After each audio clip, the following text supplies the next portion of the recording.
Si hay algo de lo que podemos estar seguros en esta mañana, es que todos los creyentes que se encuentran aquí en este lugar desean ver cambios graduales y permanentes en sus vidas. Todo verdadero creyente se encuentra en un proceso de santificación a través del cual nos vamos pareciendo cada vez más al carácter, a la imagen de nuestro bendito Señor y Salvador Jesucristo, a la vez que vamos muriendo cada vez más a todas aquellas actitudes, a todos aquellos rasgos de carácter que son contrarios a nuestro Señor. Sin embargo, no todos los cristianos están conscientes del papel tan importante que juegan las emociones en ese proceso de cambio. No todos estamos conscientes del tremendo obstáculo que las emociones pueden llegar a ser cuando no ocupan un lugar correcto en nuestras vidas. Y ese es precisamente el tema que yo quisiera tratar en esta mañana: las emociones y la santificación.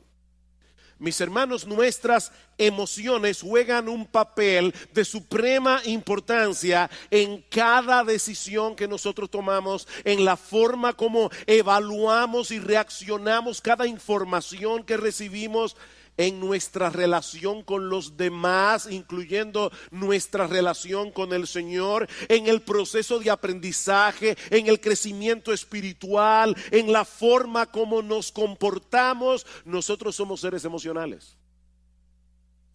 Dice un autor: todo lo que hacemos, todo lo que decimos, todo lo que pensamos es en algún sentido emocional.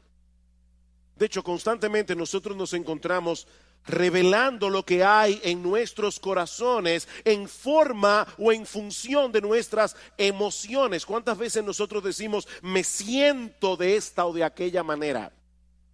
Todo el tiempo. Ya yo no me siento igual con respecto a esta persona. No me siento igual que antes. Somos seres emocionales. Eso es parte, mis hermanos, de lo que somos, como fuimos creados a imagen y semejanza de Dios. Ahora, ¿cómo funcionan nuestras emociones? Ese aparato emocional que Dios colocó en nuestras almas, ¿cómo funciona? ¿Podemos nosotros ejercer algún tipo de control sobre nuestras emociones? ¿O somos más bien controlados por ellas? ¿Cómo debe ser la interacción entre nuestras emociones y nuestra razón? Si han visto ustedes seguramente muchas veces en esta situación de saber con la cabeza que tienen que hacer algo, pero en el corazón no tener el menor deseo de hacerlo. ¿Cuál de las dos facultades debe ir sentada en el asiento del conductor? ¿La razón o las emociones? Bueno, esas son algunas de las preguntas que yo quisiera responder en esta mañana, y no tengo ningún texto específico que vamos a estar exponiendo. Vamos a ver una perspectiva bíblica general del manejo de las emociones, comenzando con una perspectiva del funcionamiento de nuestras emociones. ¿Cómo funcionan nuestras emociones? Bueno, para responder esa pregunta tenemos que entender que nosotros somos seres emocionales porque fuimos creados a imagen de un Dios emocional. Como decíamos hace un momento, Dios tiene emociones, Dios siente emociones. Solo que a diferencia de Dios, nosotros somos seres compuestos. Dios es solo espíritu, nosotros somos cuerpo y alma. Nosotros tenemos una parte material que es el cuerpo, tenemos una parte espiritual que es el alma, y esa parte material interacciona con la parte espiritual en una forma increíblemente misteriosa. Nosotros no podemos entender de ninguna manera cómo es que interactúan en nosotros el cuerpo y el alma. Por ejemplo, estás triste. ¿Dónde está esa tristeza? ¿Dónde radica? Radica en el alma. Pero esa tristeza que radica en el alma te lleva a llorar con lágrimas físicas que tú puedes palpar. Eso activa tu glándula, yo no sé cómo se llama eso, pero las glándulas lacrimales. Y es algo puramente espiritual. Un temor extremo te puede paralizar, te puede dejar sin voz. Un fuerte sentido de culpabilidad puede enfermarnos. Probablemente eso fue lo que le pasó a David cuando dice en el Salmo 32 que mientras él cayó su pecado con Betsabé, se envejecieron sus huesos. Y dice David, se volvió mi verdor en sequedades de verano. David se consumió físicamente por causa de su pecado. Ahora, noten algo muy importante aquí. En todos estos ejemplos que yo acabo de dar, de reacciones emocionales, existe una condición previa que nosotros evaluamos y a la cual reaccionamos, y eso produce emociones. En otras palabras, nuestras emociones tienen una estrecha relación con nuestra percepción o con nuestra evaluación de las cosas. Esa percepción puede ser real, puede no ser real, pero el hecho de que nosotros percibamos la realidad de cierta manera es lo que produce en nosotros una reacción emocional. Por ejemplo, el sufrimiento del Señor Jesucristo en el huerto de Getsemaní era real, causado por la perspectiva de un dolor real. El Señor sabía que unas horas más tarde Él iba a estar colgado de una cruz e iba a recibir sobre sí todo el peso de la ira de Dios por causa de nuestros pecados. ¿Qué produjo eso en el Señor? Mi alma está muy triste hasta la muerte, dijo Cristo. La perspectiva de ese dolor, que era real, produjo en el Señor una reacción emocional. Ahora, puede darse el caso de una persona que experimenta una agonía real en su corazón ante la perspectiva de un problema irreal. La Biblia dice, no os afanéis por el día de mañana. ¿Cuántas personas están esperando un problema que nunca llega, pero lo sufren como si fuera real? Aquí tenemos una agonía real producida por una cosa irreal. De manera que las emociones, mis amados hermanos, no se producen en nosotros porque sí. Nuestras emociones no son meras reacciones químicas, como dicen algunos, sobre las cuales no tenemos ningún control. Nuestras emociones se producen como resultado de nuestra percepción o evaluación de las cosas. Por eso alguien ha dicho muy atinadamente que nuestras emociones revelan nuestras creencias y revelan nuestros valores. Nuestras emociones revelan nuestras creencias, revelan nuestros valores. Yo no tengo temor de perder aquello que a mis ojos tiene poco o ningún valor. Eso no me causa tristeza. Así que aquello que te causa una profunda tristeza es lo que revela dónde están tus valores. ¿Qué es lo que tú colocas por encima de lo demás? Yo no me airo por lo que no me importa.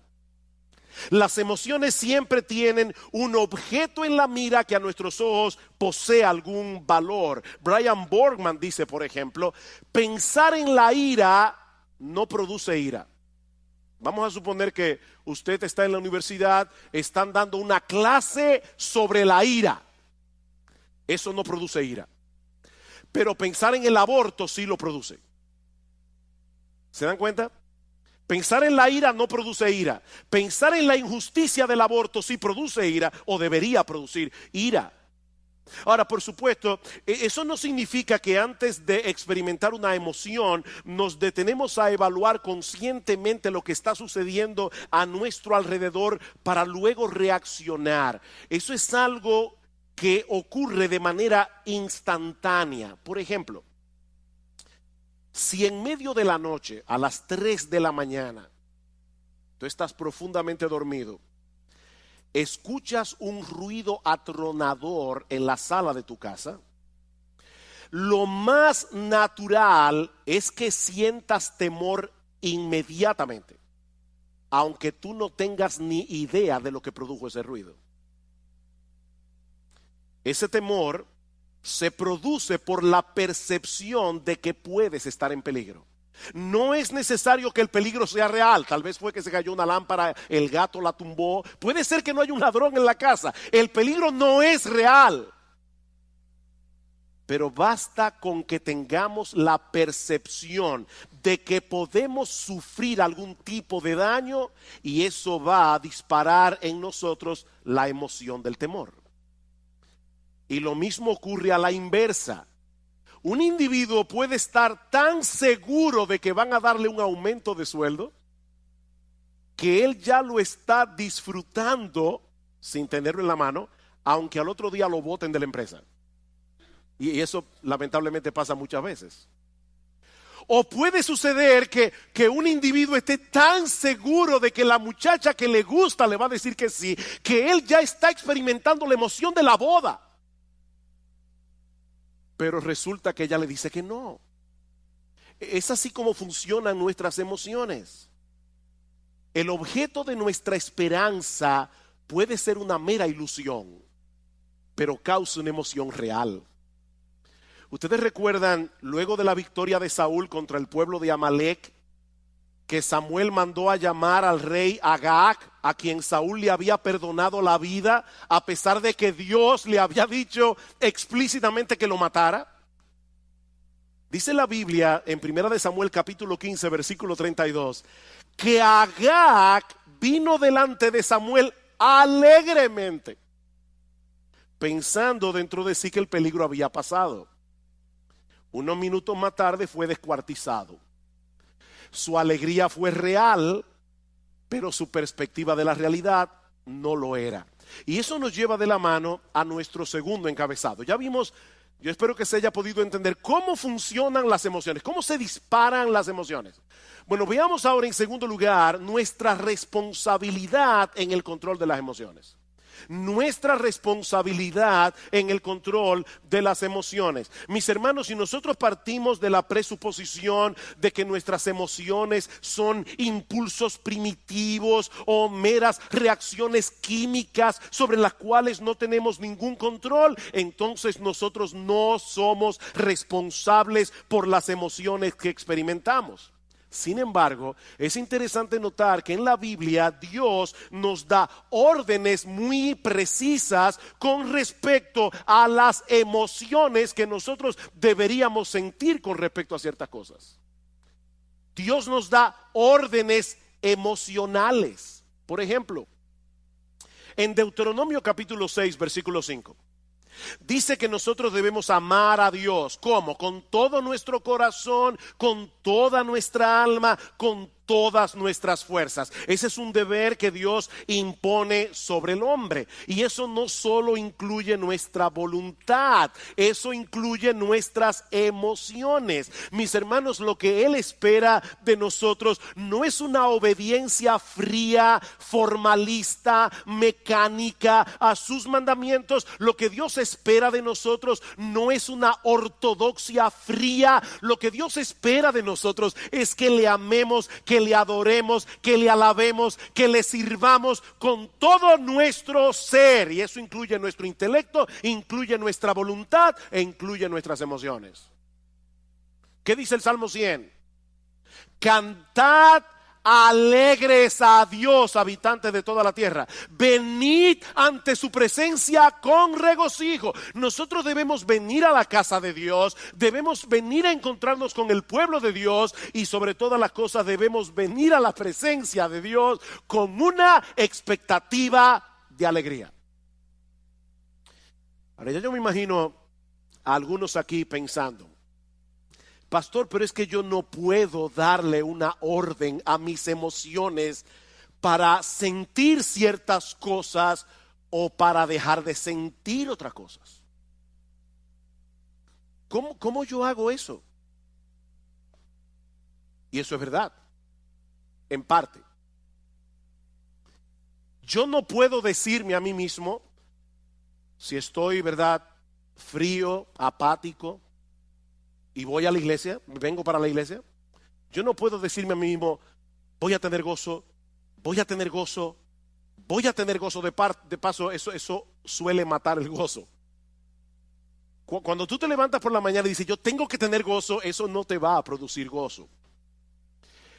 Ahora, noten algo interesante en ese texto de Deuteronomio 6 que yo acabo de citar. Dice el Señor, amarás, ¿verdad? Amarás al Señor tu Dios con todo tu corazón, con toda tu alma, con toda tu mente. Y luego el pasaje continúa diciendo, y estas palabras que yo te mando hoy estarán sobre tu corazón, y las repetirás a tus hijos, y hablarás sobre ellas estando en tu casa y andando por el camino y al acostarte y cuando te levantes, y las atarás como una señal en tu mano y estarán como frontales entre tus ojos, y las escribirás en los postes de tu casa y en tus puertas. En otras palabras, ese amor de Dios se nutre del conocimiento que nosotros obtenemos acerca de Dios por medio de su revelación. Para amar a Dios con todo nuestro ser, alma, intelecto, voluntad, emociones, necesitamos información fidedigna acerca de Dios. Una información que, según este texto, nosotros debemos traer continuamente a nuestras cabezas y a la mente de nuestros hijos. En otras palabras, hay una relación estrecha entre nuestras emociones y nuestro conocimiento. Hay una relación estrecha entre nuestras emociones y nuestro proceso de pensamiento. Por ejemplo, Salmo 18, versículos 1 al 3, dice el salmista: yo te amo, Jehová, fortaleza mía. Jehová, roca mía y castillo mío, mi libertador, Dios mío, fortaleza mía, en él confiaré, mi escudo y la fuerza de mi salvación, mi alto refugio. Invocaré a Jehová, quien es digno de ser alabado, y seré salvo de mis enemigos. Estas expresiones de amor de parte del salmista surgieron de una percepción adecuada de Dios, fruto de la percepción y del conocimiento verdadero que el salmista tenía acerca de Dios. Dios es un refugio, Dios es un castillo en el cual podemos escondernos en tiempos de aflicción. Y lo mismo podemos decir acerca del amor al prójimo. Los dos mandamientos más importantes son: amarás al Señor tu Dios y al prójimo como a ti mismo. Y eso incluye emociones de compasión, eso incluye emociones de misericordia. Ahora, ¿cómo surgen esas emociones en nosotros? Escuchen este pasaje en Levítico 19:33. Cuando el extranjero morare con vosotros en vuestra tierra, no le oprimiréis. Como a un natural de vosotros tendréis al extranjero que mora entre vosotros, y lo amarás como a ti mismo, porque extranjero fuisteis vosotros en la tierra de Egipto. ¿Se dieron cuenta de esa conexión? Lo amarás como a ti mismo, porque extranjeros fuisteis vosotros en la tierra de Egipto. En otras palabras, la memoria de sus penurias, cuando ellos eran extraños, extranjeros y esclavos en Egipto, podía disponer sus corazones a experimentar misericordia y compasión por los extranjeros. El hecho de ponernos conscientemente en el lugar del que sufre es una forma de cultivar algunas emociones que generalmente acompañan un amor genuino al prójimo. ¿Saben cuál es nuestro problema? Nosotros vivimos tan centrados en nuestro pequeño mundo, en nuestro pequeño reino, que no nos ponemos en el lugar de los demás y consecuentemente no sentimos las emociones que deberíamos sentir asociadas con el amor al prójimo. Somos demasiado egocéntricos. Así que, hermanos, nosotros somos responsables por el cultivo de emociones piadosas. Somos responsables. En Romanos capítulo 12 el apóstol Pablo da una serie de mandatos. Y observen cómo cada uno de estos mandatos va conectado con nuestra vida emocional. El que preside debe hacerlo con solicitud. El que hace misericordia debe hacerlo ¿cómo? Con alegría. Debemos aborrecer lo malo, debemos seguir lo bueno. Amaos los unos a los otros con amor fraternal. En lo que se requiere diligencia, no debemos ser perezosos. Debemos ser fervientes en el espíritu. Debemos ser gozosos en la esperanza. Debemos ser sufridos en la tribulación. Emoción tras emoción tras emoción, conectado con nuestros deberes. La vida cristiana que es digna de Dios y de su agrado, mis amados hermanos, incluye un sano despertar de nuestras emociones. Y eso me lleva ahora a mi tercer y último encabezado. Ya vimos cómo funcionan las emociones, ya vimos la responsabilidad que tenemos de controlar nuestras emociones. Veamos ahora el papel que juega la verdad en el control de nuestras emociones. El papel que juega la verdad en el control de nuestras emociones. Ya hemos visto que las emociones tienen una estrecha relación con nuestro entendimiento, con nuestra evaluación de lo que percibimos. Por lo tanto, mis hermanos, los pensamientos con los que llenamos nuestras mentes, aquellos pensamientos que son el objeto de nuestra meditación, jugarán un papel de suprema importancia en las emociones que sentimos, para bien o para mal.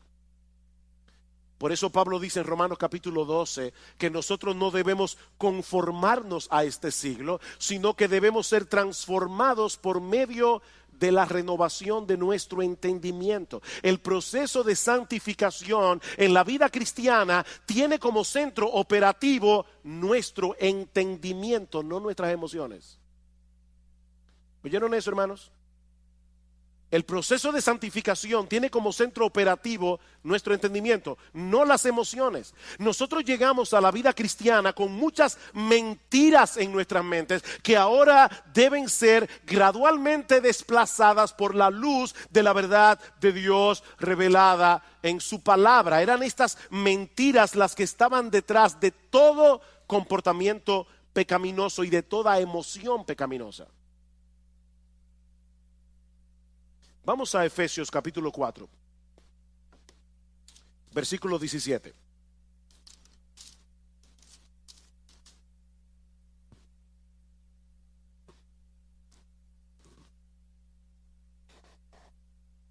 Dice Pablo, versículo 17, esto pues digo y requiero en el Señor, que ya no andéis como los otros gentiles que andan en la vanidad de su mente, teniendo el entendimiento entenebrecido, ajenos de la vida de Dios por la ignorancia que en ellos hay, por la dureza de su corazón. ¿Por qué los incrédulos viven como viven? Pablo dice, porque tienen una mente vana en lo que respecta a las cosas espirituales. Pueden ser personas sumamente inteligentes en todo lo demás, pero en lo que respecta a la vida de Dios son ignorantes. Ignoran la eternidad, ignoran la gloria de Dios, ignoran la majestad de Dios, ignoran la belleza de Dios. Y por esa razón van detrás de cosas vanas. Tim Chester dice, nosotros pecamos porque creemos la mentira de que estamos mejor sin Dios, de que sus reglas son opresivas, de que seremos libres sin Él, de que el pecado ofrece más que Dios. Es una forma equivocada de pensar que produce emociones equivocadas y un patrón de vida equivocado. Más adelante dice Chester, no mucha gente se ve a sí misma como alguien que cree mentiras. Pero cada vez que nosotros dejamos de confiar en la palabra de Dios, estamos creyendo en otra cosa, ¿no es así? Y esa otra cosa siempre es una mentira. La palabra de Dios es verdad. Todo lo que tú crees que es contrario a la palabra de Dios es una mentira. Y esa mentira va a producir en ti pecado.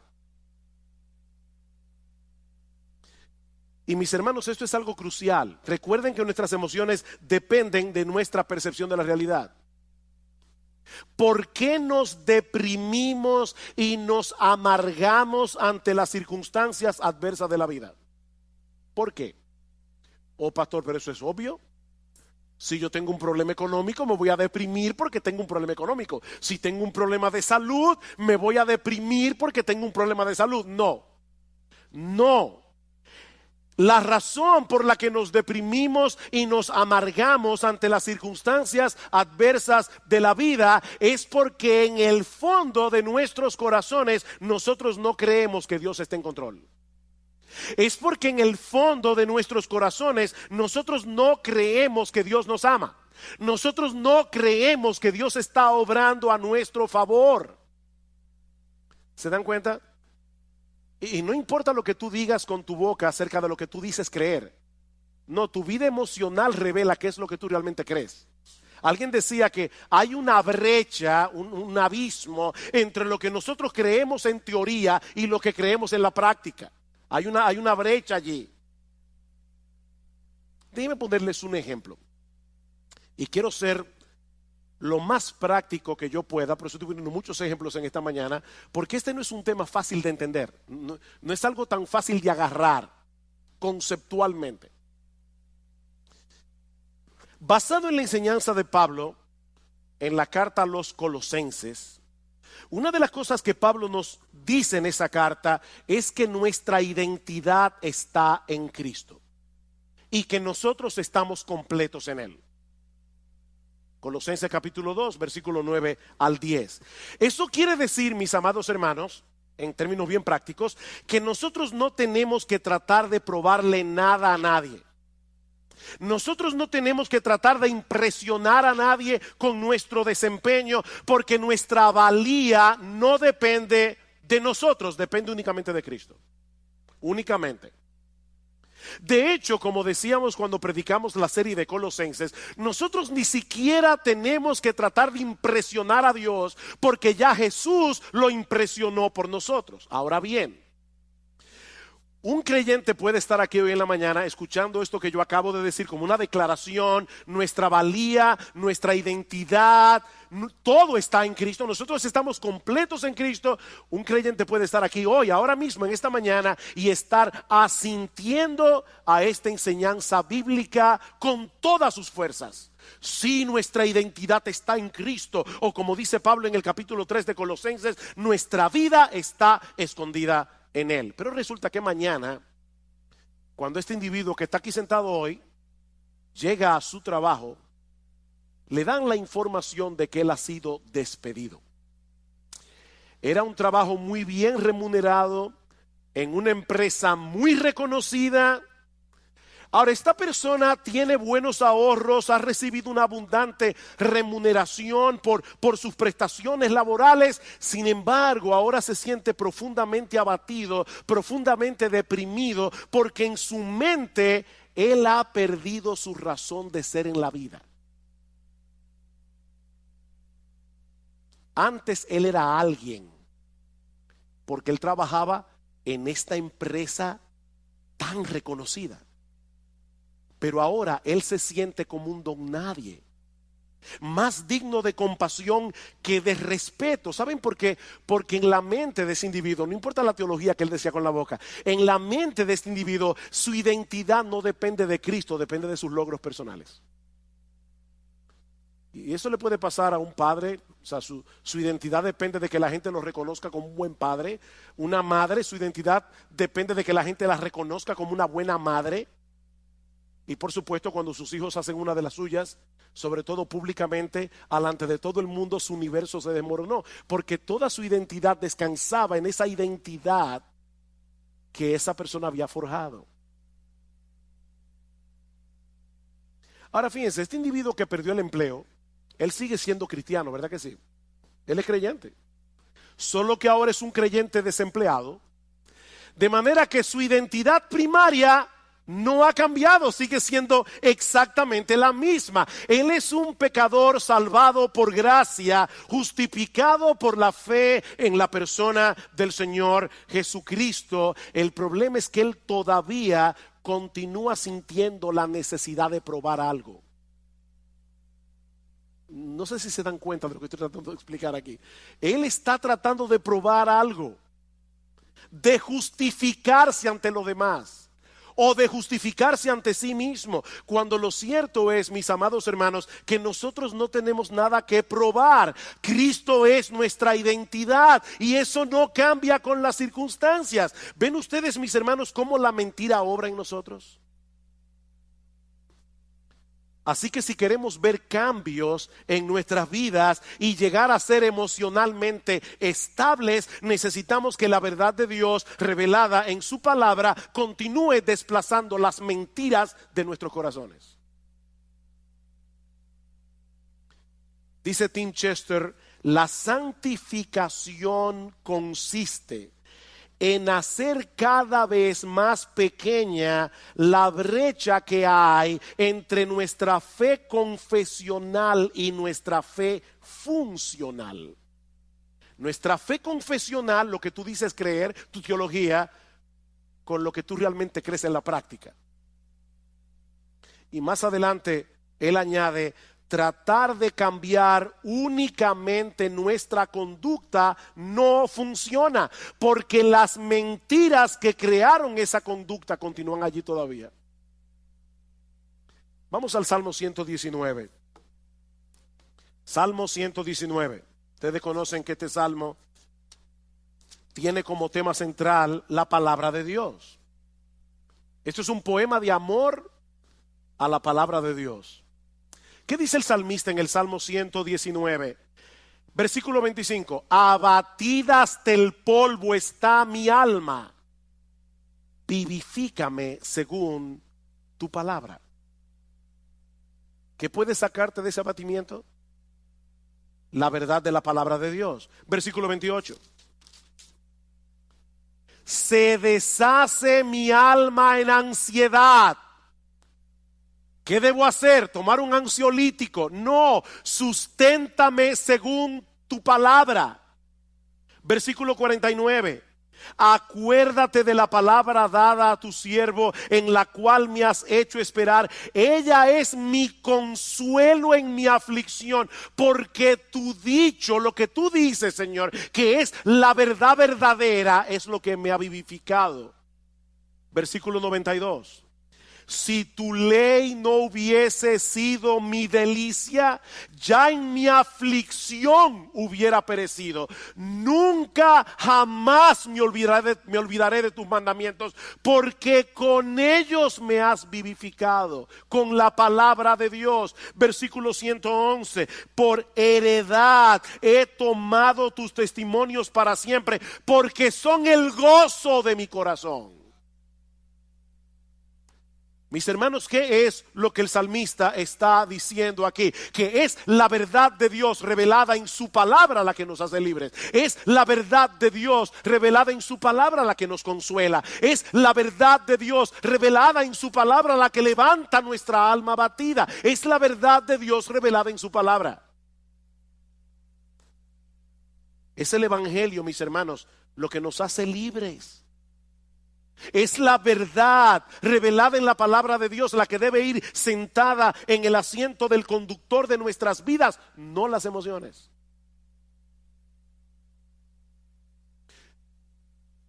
Imagínate que tú pecas contra Dios en cualquier cosa y tú sabes que pecaste.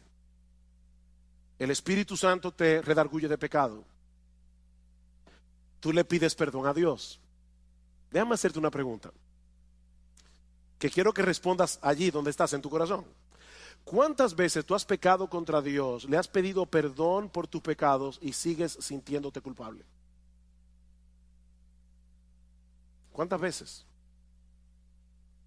¿Cuántas veces tú pecas contra Dios, pides perdón y todavía hay una voz dentro de ti que te dice, qué fácil?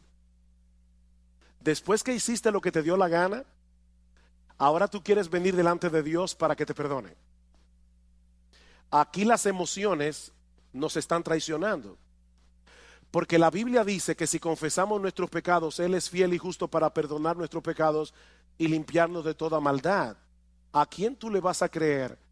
¿A tu aparato emocional que te hace sentir no perdonado, o a la promesa de Dios de que si confesamos nuestros pecados, Él es fiel y justo para perdonar nuestros pecados y limpiarnos de toda maldad? La palabra de Dios está por encima de nuestras emociones. Es que Dios ha dicho claramente que Él nos perdona cuando nosotros confesamos nuestros pecados. No debemos sentar las emociones en el asiento del conductor. Mis hermanos, si no nos mantenemos predicándonos a nosotros mismos estas verdades, no vamos a poder mantener un saludable control de nuestra vida emocional. Salmo 103, versículo 2. Estaba leyendo este salmo ayer. bendice alma mía a Jehová y bendiga todo mi ser su santo nombre. Bendice alma mía a Jehová y no olvides ninguno de sus beneficios. Él es quien perdona todas tus iniquidades. Él es el que sana todas tus dolencias. Él es el que perdona todas tus iniquidades. Pero lamentablemente muchos creyentes olvidan este aspecto fundamental de la vida cristiana. Como dice Sinclair Ferguson, nuestro problema es que pensamos con nuestros sentimientos, no con la cabeza. Nosotros pensamos con el corazón, pensamos con los sentimientos. Tengo que poner otro ejemplo. ¿Qué debe hacer un creyente que no siente gozo en Dios? ¿Alguna vez has venido a la iglesia y estás cantando y tú tienes el corazón como un témpano de hielo? Eso nunca te ha pasado. Te felicito. A mí me ha pasado. ¿Y saben qué es hablando en buen dominicano, lo que da más cuerda cuando uno está así? Tener un hermano al lado que está encendido en fuego. Uno está aquí tratando de alabar a Dios, pero uno sabe que está con el corazón como un témpano de hielo. Y el hermano que está aquí al lado, él está en el cielo. ¿Qué debe hacer un creyente en esa situación? Él debe, una de las cosas que él no debe hacer, es fingir una emoción que él no tiene. No hagas eso es mentira. Pero una de las cosas que tú debes hacer es recordarte a ti mismo que Dios sigue siendo nuestro gozo y aceptarlo por fe. Aunque en ese momento no estés sintiendo nada, Dios sigue siendo nuestro gozo y yo debo aceptarlo por fe. Tu gozo no va a retornar pensando en el gozo o deseando el gozo, sino enfocándote en las verdades acerca de Dios reveladas en su palabra. Es mirando a Dios, no al gozo. No persigas al gozo, persigue a Dios. ¿Cómo yo persigo a Dios? Enfocando mi mente en lo que Él me ha dicho que Él es en su palabra. Y yo voy a comenzar a recordar atributo tras atributo tras atributo de lo que Dios revela de sí mismo en su palabra hasta que mi corazón comience a arder otra vez. Y puede ser que eso no pase inmediatamente. Eso puede tomar horas, eso puede tomar días, pero nosotros vamos a estar luchando con el ángel hasta que Él nos bendiga. ¿Te sientes temeroso porque tú no tienes el control de muchas cosas que pueden ser una amenaza eventual en tu vida? Recuerda que nuestro Dios es grande y todopoderoso. Todas las cosas que existen fueron creadas por Él y Él está en control de todas y cada una de ellas. Dice en Mateo capítulo 10 versículo 29 al 31 que no se cae un pajarito del cielo sin que la voluntad de Dios así lo permita.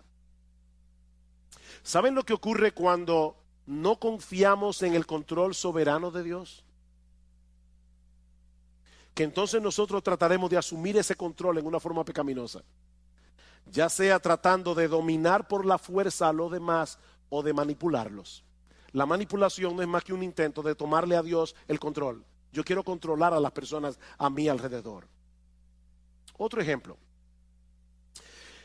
¿Te has dado cuenta que muchos de los pecados que nosotros cometemos tienen que ver con nuestro afán de obtener la aprobación de otros o por temor a que otros te rechacen? ¿Tú te has dado cuenta de ese movimiento de tu corazón? La Biblia le llama a eso temor a los hombres. Y en Proverbios capítulo 29, versículo 25, dice que el temor a los hombres es como un lazo que nos esclaviza. Ese es un problema muy común que se manifiesta de muchas maneras. Por ejemplo, susceptibilidad a la presión de grupo. Necesitar que las personas me den algo, cariño, respeto, admiración, preocupación por nuestra autoestima, llenarte de compromisos porque no sabes decir que no. Eso es temor a los hombres. pequeñas mentiras para lucir bien delante de los otros, compararte con otras personas, sentir temor de compartir el evangelio. Eso es temor a los hombres. ¿Cómo podemos lidiar adecuadamente con el temor a los hombres? Bueno, la psicología humanista nos aconseja aumentar nuestra autoestima, y lamentablemente muchos creyentes han caído en esa trampa. Pero eso no resuelve el problema, sino que lo complica. Porque en realidad la baja autoestima no es otra cosa que una elevada autoestima disfrazada. ¿Tú oíste eso? La baja autoestima es una elevada autoestima disfrazada.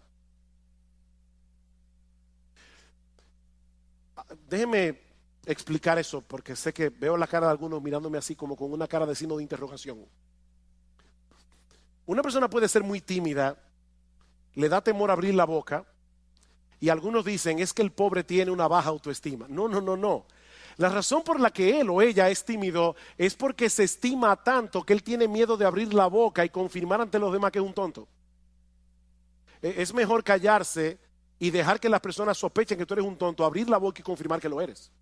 Entonces la razón por la que mucha gente es tímida es porque no quiere descubrirse delante de los demás, porque se estima demasiado a sí misma. Si no se estimara tanto, no tuviera temor de los demás. En el fondo, nuestro problema con todas esas cosas que yo he mencionado es que estamos creyendo que no tenemos el estatus que creemos merecer. Alguien dice: nosotros elevamos deseos que a menudo son buenos en sí mismos, el deseo de ser amado, el deseo de afirmación, el deseo de respeto. Elevamos eso al nivel de necesidades sin las cuales pensamos que no podemos tener una vida equilibrada. Hablamos de necesitar la aprobación y la aceptación de otros cuando nuestra verdadera necesidad es glorificar a Dios y amar a las personas. Esa es tu verdadera necesidad, glorificar a Dios, no que la gente viva para ti. ¿Cuál es el remedio para el temor a los hombres? El temor a Dios.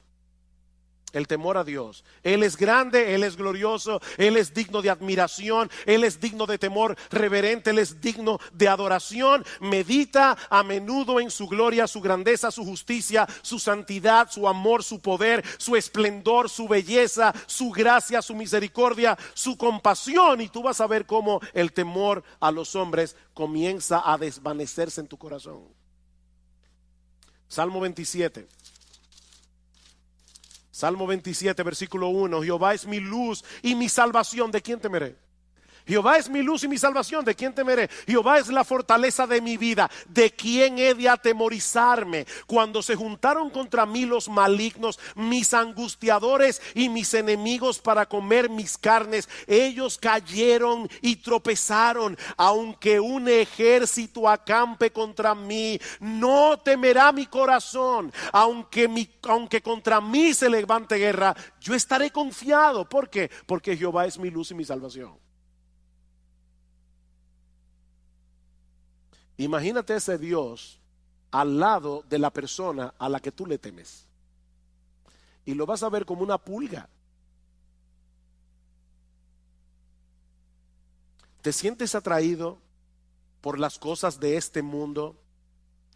Y se te está haciendo difícil decir que no a esas cosas porque te prometen emociones como deleites, placer, alegría. Una vez más, mis amados hermanos, la respuesta de la Biblia no es escoger entre un santo aburrimiento y un pecado entretenido. No. La Biblia nos invita más bien a buscar ese deleite, ese placer, esa alegría en el único lugar donde realmente puede ser hallado, en Dios mismo. En Dios mismo. ¿Recuerdan ustedes lo que Cristo le dijo a la mujer samaritana? El que bebiere de esta agua volverá a tener sed, mas el que bebiere del agua que yo le daré no tendrá sed jamás, sino que será en él una fuente de agua que salte para vida eterna. ¿Qué es esa fuente de agua? ¿Saben qué es esa fuente de agua? Dios mismo. Es el Espíritu Santo morando en nuestro interior. ¿Y cómo lo sabemos? Porque más adelante en Juan capítulo 7, versículo 37 al 38, escuchen lo que dice el Señor Jesucristo. En el último y gran día de la fiesta, Jesús se puso en pie y alzó la voz diciendo: si alguno tiene sed, venga a mí y beba. El que cree en mí, como dice la Escritura, de su interior correrán ríos de agua viva. ¿Qué le dijo a la samaritana? El que bebiere de esta agua volverá a tener sed. El que bebiera del agua que yo le daré no tendrá sed jamás, sino que será en él una fuente de agua que salte para vida eterna. ¿Cuál es esa fuente de agua? Versículo 39. Esto dijo del Espíritu que habrían de recibir los que creyesen en él. Es Dios por su Espíritu morando en nuestro corazón. Es una fuente de agua que salta para vida eterna. Los deleites de este mundo no perduran. Nosotros fuimos creados para disfrutar de un deleite más profundo y perdurable, el deleite de conocer a Dios y de tener comunión con Él. Alguien decía que cada vez que nosotros pecamos es porque pensamos que el placer del pecado es real y que el gozo en Dios es insustancial o distante. Pero lo cierto es, oigan esto, hermano, porque es importante, es exactamente al revés. Cada gozo que experimentamos en esta vida es una sombra de la fuente de todo gozo, que es Dios mismo. Cada gozo que tú experimentas es una sombra del verdadero gozo que se encuentra en Dios. Y mis hermanos, yo podría continuar en esta mañana multiplicando los ejemplos, pero el tiempo se ha ido. Todos llegarían al mismo punto. Dios nos creó a su imagen y semejanza. Eso incluye nuestra facultad de experimentar emociones. Nuestra vida emocional fue diseñada originalmente para girar en torno a la persona de Dios y nadie más. Podemos disfrutar de un montón de cosas creadas por Él para nuestro deleite, pero si sustituimos a Dios por esas cosas, ya hemos caído en el pecado de la idolatría. Y la idolatría es blasfema, es dañina y es destructiva. Dice el Salmos 16:4: se multiplicarán los dolores de aquellos que sirven diligentemente a otro Dios. Si queremos tener una vida emocional estable y seguir avanzando en nuestra santificación progresiva, lo que necesitamos no es terapia psicológica, lo que necesitamos es llevar cautivo todo pensamiento a la obediencia a Cristo. Llenar nuestras mentes con la palabra de Dios y creer ciertamente lo que dice la palabra de Dios. Pongamos la verdad de Dios revelada en su palabra en el asiento del conductor.